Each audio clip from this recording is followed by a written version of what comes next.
Russia says its forces have attacked Ukrainian command posts. In addition, the ministry said that Russia intercepted several aerial bombers and anti-radar missiles from the Ukrainian side. Meanwhile, Ukraine has claimed it intercepted Russian air targets. This is according to official briefings from the two countries.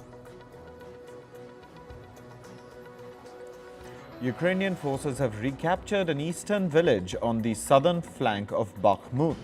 President Volodymyr Zelensky said this in a video addressed to the nation. This marks Ukraine's second significant gain in its counteroffensive against the Russian army. China's Foreign Minister Wang Yi is headed to Russia on a 4-day trip. China's foreign ministry has said that he is expected to meet senior officials for security talks. During the meet, China and Russia are expected to pledge deeper mutual political connections. This comes ahead of Russian President Vladimir Putin's potential visit to Beijing in October. Last week, North Korea's Kim Jong-un also visited Russia. Earlier, Wang Yi and U.S. National Security Advisor Jake Sullivan met over the weekend. The two sides conducted strategic communication on stabilizing and improving China-U.S. relations. They agreed to hold consultations on Asia-Pacific issues, maritime affairs, and foreign policies. Taiwan's defense ministry has urged China to stop quote-unquote destructive unilateral action. This comes after Taiwan reported a sharp rise in Chinese military activities near the island. Taiwan said that since Sunday, it had spotted 103 Chinese military aircraft over the sea. In India, a 5-day special session of Parliament has begun. Indian Prime Minister Narendra Modi kicked off the session with an address in the country's lower house of Parliament, or Lok Sabha. He spoke about significant historical events that have taken place in the premises of the old Parliament building. The House proceedings will move to India's new Parliament building from tomorrow. European Commission President Ursula von der Leyen and Italy's Prime Minister Giorgia Meloni travelled to Italy's island of Lampedusa on Sunday. During the visit, von der Leyen promised an action plan to deal with Italy's migrant crisis. Lampedusa Island is struggling with a surge in migrant arrivals. Last week, more than 7,000 migrants landed on the island. That's more than the island's permanent population. Protesters in the US and Germany rallied in the streets to mark the death anniversary of Iran's Mahsa Amini on Saturday. On September 16th last year, Amini died after being arrested by Iran's morality police for allegedly wearing her hijab incorrectly. In the US, supporters of Iran's protest movement rallied in front of the White House. Meanwhile, in Germany, protesters held placards of Amini and other Iranians who have either been killed or are in custody. Thousands of Israelis marched through Tel Aviv during Jewish New Year on Sunday. They were protesting against Prime Minister Benjamin Netanyahu's controversial judicial overhaul. A crowd of protesters also gathered at Israel's Ben Gurion airport. This is because Netanyahu was due to fly to the US to meet President Joe Biden. Netanyahu's judicial overhaul plan has been a contentious issue. Critics say it takes away power from Israel's Supreme Court. A plane crashed in Brazil's northern Amazonas state on Saturday. 14 tourists on board the jet have died in the accident. The Amazonas state governor has said that the accident was caused due to an error in the route taken at the time of landing. A massive climate protest was held in New York on Sunday. Protesters held parades and organized concerts to make their voices heard. They waved signs reading "Biden end fossil fuel" and "Fossil fuels kill." They also called upon the U.S. government to declare a climate emergency. U.S. Congresswoman Alexandria Ocasio-Cortez also joined the climate protest. Meanwhile, several hundred climate activists also held demonstrations in Europe. Protests were held in London and Edinburgh. People called for an end to the use of fossil fuels. Organizers said that the demonstrations were timed to coincide with the beginning of the United Nations General Assembly, which will be held in New York. Climate protesters in the German capital Berlin sprayed orange paint on the historic Brandenburg Gate. These protesters belong to a group called Last Generation. Around 14 activists carried out the protest as some of them sprayed paint on the monument using fire extinguishers. All the protesters were detained and now face possible charges for damage to property. Police officers have launched an investigation. Last Generation says the protest aimed to call out the lack of action by the German government on moving away from fossil fuels. Swedish climate activist Greta Thunberg was charged on Monday with disobeying the police. This comes just 2 months after she was convicted and fined for the same offense. Soon after that, Thunberg and other climate activists from a group called Reclaim the Future blocked a road for oil trucks. Thunberg became the face of young climate protesters after she started holding demonstrations in front of the Swedish parliament. In Sweden, failing to obey the police can land a person in prison for 6 months.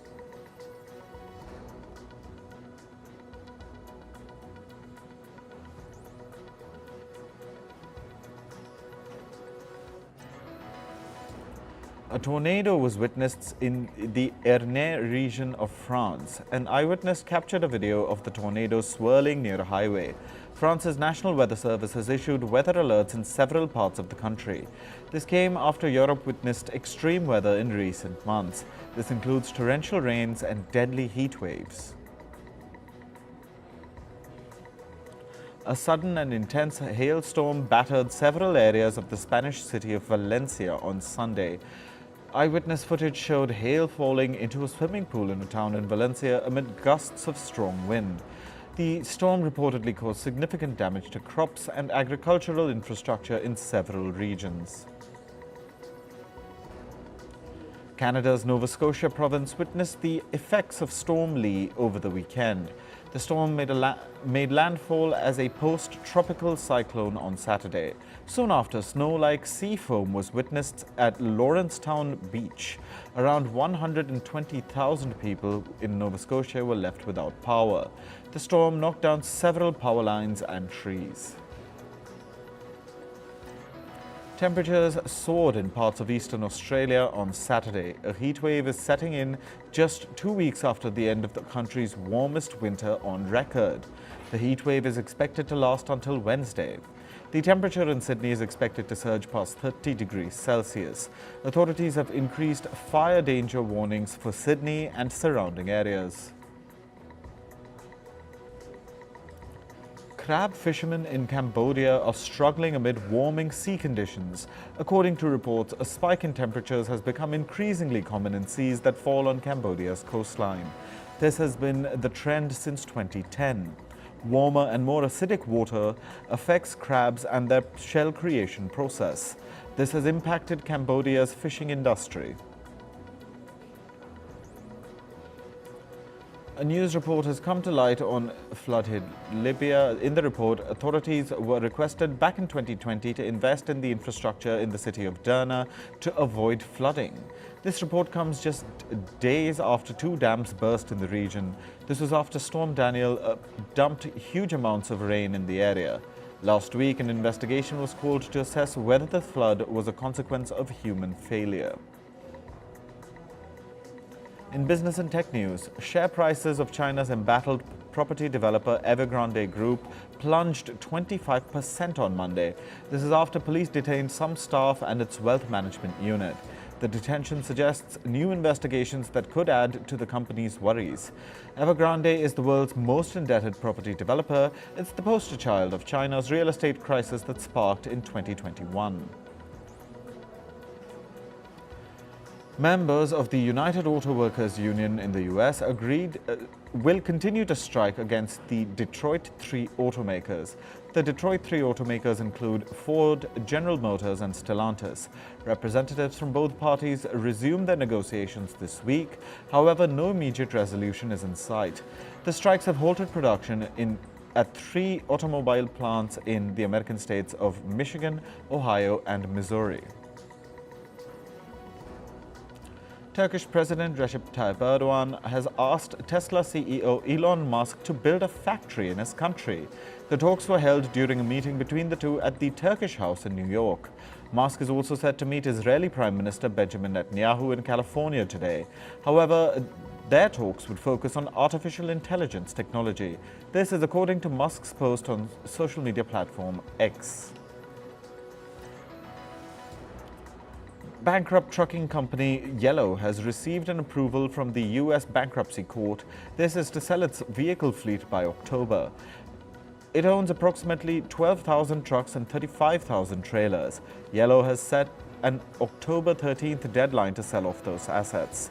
In August, the freight shipping company declared bankruptcy after a prolonged labor dispute. Carrie Tolstead, the former head of Wells Fargo's retail bank, has avoided prison time. This is related to the bank's fake accounts scandal. In March, Tolstead pleaded guilty to obstructing a government probe into misconduct. In 2016, it was revealed that Wells Fargo employees opened millions of accounts and sold products that customers did not want. This was to meet their unrealistic sales goals. Canada's Bank of Montreal is winding down its indirect retail auto finance business. The bank will shift its focus to other profitable areas. The company says this will result in an unspecified number of job losses. BMO says it's working closely with employees who will be affected with job cuts to provide support. The U.S. state of California has sued major oil companies. This includes giants like ExxonMobil, Shell, Chevron, and BP. California has accused the firms of playing down the risks posed by fossil fuels to the climate. It says the companies have caused tens of billions of dollars in damages. The oil firms have also been accused of deceiving the public through their actions. The European Commission will decide the fate of pharma company Pfizer's $43 billion bid for Seagen by October this year. The Commission may clear the deal after a preliminary review. However, if it has concerns regarding the purchase, a 4-month investigation may be initiated. If approved, this will be Pfizer's biggest deal. Japanese conglomerate SoftBank is reportedly looking for deals in the artificial intelligence space. Masayoshi Son, the firm's founder and CEO, is looking to invest tens of billions of dollars in the sector. Reports say SoftBank could also strike a partnership with ChatGPT maker OpenAI. This news comes after the blockbuster listing of SoftBank's chip-making unit, ARM. Video sharing platform TikTok has been fined $370 million. This is for allegedly breaching children's data privacy laws in the European Union. Ireland's Data Protection Commissioner has accused TikTok of breaking a number of EU privacy laws between July 31st, 2020 and December 31st, 2020. Moving to sports, we start with cricket. All hopes of a nail-biting 2023 Asia Cup final were dashed after Indian pacer Mohammad Siraj wreaked havoc, single-handedly demolishing Sri Lanka's batting order in the blink of an eye. Sri Lanka were all out for 50, with Siraj alone picking up 6 wickets for 21. Opening duo Shubman Gill and Ishan Kishan took just 6.1 overs to reach Sri Lanka's total. The men in blue lifted the cup, bringing home India's 8th Asia Cup title. India's match winner Mohammad Siraj donated his Asia Cup Final Player of the Match award of $5,000 to the Sri Lankan ground staff. The ground staff worked tirelessly throughout the rain-hit tournament. Speaking at the post-match presentation in Colombo, Mohammad Siraj said the groundsmen deserve the cash prize fully and the tournament would not have been possible without them. Bouncing back from 2-0 down, South Africa clinched the ODI series against Australia 3-2. South Africa won the 5th ODI at the Wanderers Stadium, with left-arm fast bowler Marco Jansen taking his first ODI 5-wicket haul and blasting 47 of 23 balls. Australia were bowled out for 193 in reply to South Africa's 315 for 9. This has been a morale-boosting series win for the South African team ahead of the ICC Men's Cricket World Cup.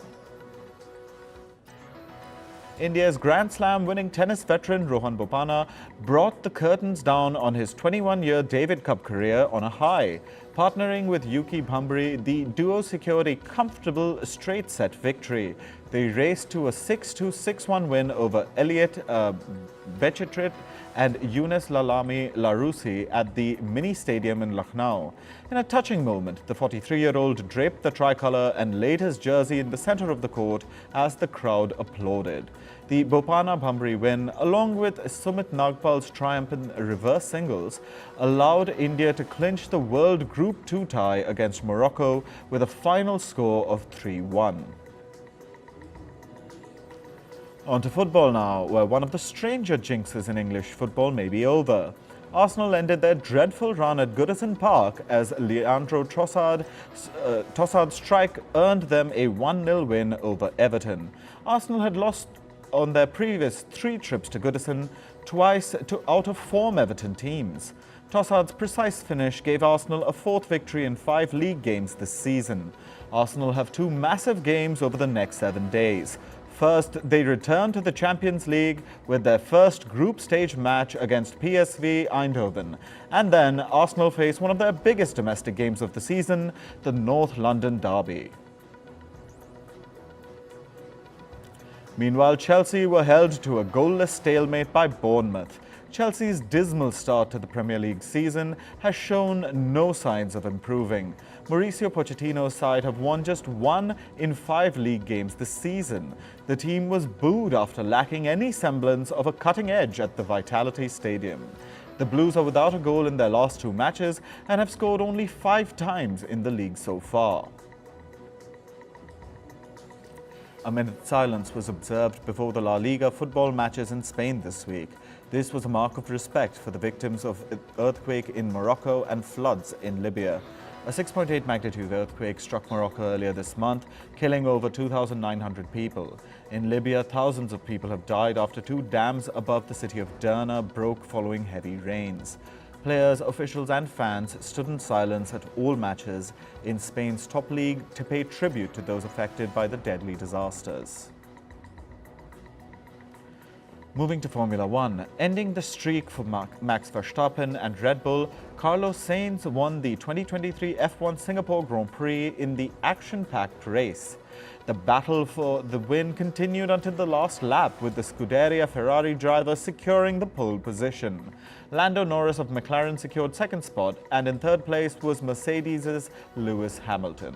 The last time neither Max Verstappen or Sergio Perez stood at the top step of the podium was in Brazil in November 2022. In the latest from the world of golf, Sahith Theegala cruised to a maiden PGA Tour title, winning the 2023 Fortinet Championship in Napa. The 25-year-old from California carded a 4-under par 68, including 7 birdies to finish on 21 for a comfortable win at the Silverado Resort's North Course. Theegala was cheered to victory by friends and family, with his father particularly overjoyed to see his son claim a maiden PGA Tour. World and Olympic pole vault champion Armand Duplantis improved his world record with a leap of 6.23 meters at the Diamond League finals. Swedish superstar Duplantis added a centimeter to the world record of 6.22 meters he recorded in France in February. He has now reset the world record 7 times. Duplantis retained his world title in Budapest last month with a clearance of 6.1 meters and cleared 6.12 in Ostrava in June. In entertainment news, actor Drew Barrymore has put a pause on the return of her talk show. With this, Barrymore has reversed the decision to bring back her talk show amid the ongoing Hollywood writers' strike. This comes after she released a video apologizing to those who are on strike. Barrymore has been criticized by the Writers Guild of America. Its members argue that she's violating the terms of their work by filming new episodes of The Drew Barrymore Show. Meanwhile, the Jennifer Hudson show has also been postponed amid the strikes. The season premiere was scheduled for today. The new season of the show came under scrutiny as it was going to be premiered amid Hollywood's ongoing strike. Several other talk shows like Live with Kelly and Mark and Sherry that do not employ the striking writers continue to be under production. American singer and actor Teyana Taylor is splitting with her husband of 7 years, Imam Shumpert. Shumpert is a former basketball player. The singer insisted that there was no cheating in the relationship. Taylor said, and I quote, "Infidelity is not the reason. We are the best of friends, great business partners, and a team when it comes to co-parenting our 2 children." Actors Hugh Jackman and Deorra-Lee are ending their marriage after 27 years. They said, and I quote, "Our journey is now shifting and we have decided to separate to pursue our individual growth." The two met in 1995 on the sets of an Australian TV show. They got married a year later and shared 2 children together. Actor and comedian Russell Brand has denied allegations of sexual assault and has said that his relationships have been consensual. Brand was accused of rape, sexual assault and emotional abuse by 4 women. The incidents allegedly happened between 2006 and 2013. Meanwhile, his former wife and singer Katy Perry described Brand's behavior as very controlling. Pop star Dannii Minogue had labeled him as a vile predator. Actor Ashton Kutcher has resigned from a non-profit organization for anti-child sex abuse that he co-founded. The move comes after Kutcher and his wife and actor Mila Kunis faced backlash. The couple sent letters to a judge who was presiding over actor Danny Masterson's sexual assault trial. Kunis wrote that she would wholeheartedly vouch for Masterson's exceptional character. Masterson has been sentenced to 30 years in jail after he was convicted on 2 counts of rape.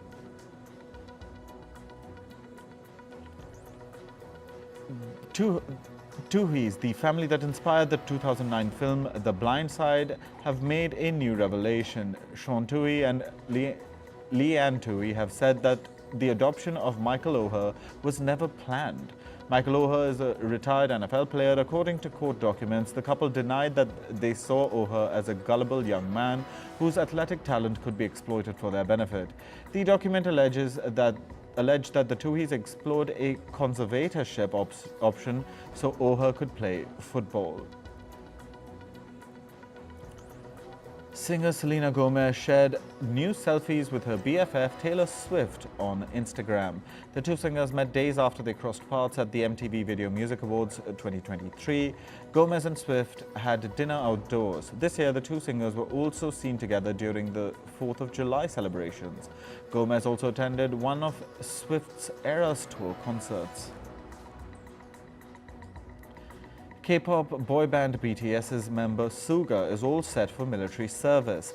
It'll begin on September 22nd. Other members of the band, including Jin and J-Hope, have already been enlisted for military service in the South Korean army. As per the country's law, all fit men in between the ages of 18 and 35 years have to serve in the military. BTS members are set to work again in 2025 after all members finish their mandatory military service. American actor Billy Miller has died at the age of 43. He was best known for his roles in the drama shows The Young and the Restless and General Hospital. The Emmy-winning actor died in the U.S. state of Texas just 2 days before his 44th birthday. The reason behind his death is not known, but his manager said that Miller was struggling with depression.